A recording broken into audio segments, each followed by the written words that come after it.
Very good morning guys and welcome back to my channel. আজ অনেক সকাল সকাল উঠে পড়েছি আর আজকে আমাদের বাস অনেক তাড়াতাড়ি আসবে, কারণ হচ্ছে যে আজ আমাদের নিউট্রিশন প্রোগ্রাম। মানে প্রচুর টেনশন হচ্ছে যে কি হবে না হবে। তো আমরা রেডি হয়ে নিয়েছি পুরো ভালোভাবে। ম্যামেরা যা যা ইনস্ট্রাকশন দিয়েছিলেন সব কিছুই একদম মেনটেন করে আমরা সবাই রেডি হয়ে নিয়েছি। এবার বাস আসবে। আজকে হচ্ছে সবথেকে মজার বিষয়, আর যার জন্য আমি ভ্লগ করছি সেটা হচ্ছে যে আজকে আমাদের ফোন অ্যালাও আছে। সো আমরা তো ভীষণ হ্যাপি। তো চলো কী কী হচ্ছে না হচ্ছে, কীরকমভাবে আমরা প্রেজেন্ট করছি, আমাদের সমস্ত ডেকোরেশনস সব দেখানো হবে এই ভিডিওতে। তো এখনের মতন বাই। আমরা ক্লাসে চলে এসেছিলাম। একটা নার্ভাস ফিল তো হচ্ছিলোই, তার সাথে প্রচণ্ড তাড়াহুড়ো ছিল যে আমাদের সব কাজ কমপ্লিট করতে হবে।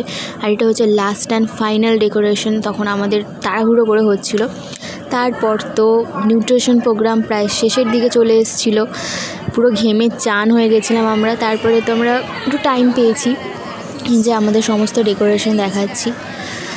মানে এত কাজ করার পর যে ভালো কমপ্লিমেন্ট পেয়েছি, সেই যে স্যাটিসফ্যাকশনটা, মানে ফিডব্যাক যেগুলো আমরা পেয়েছি, তাতে সব কষ্ট চলে গেছে সত্যি বলতে। আর আমাকে ডাকছিল সেলফি তোলার জন্য ডাকছিল, আর এদিকে আমি ভিডিও বানিয়ে যাচ্ছিলাম।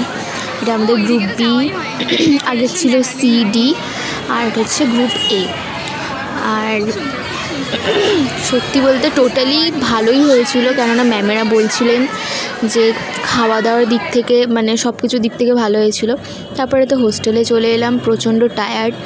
আমরা 2 সপ্তাহ ধরে প্রত্যেক দিন রাত 3টে অবধি জেগে জেগে আমরা এই কাজ করেছি।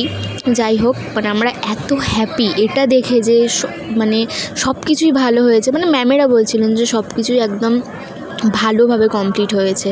সো আবার পরে দেখা হবে গাইস অন্য ভিডিও নিয়ে। এখন বাই।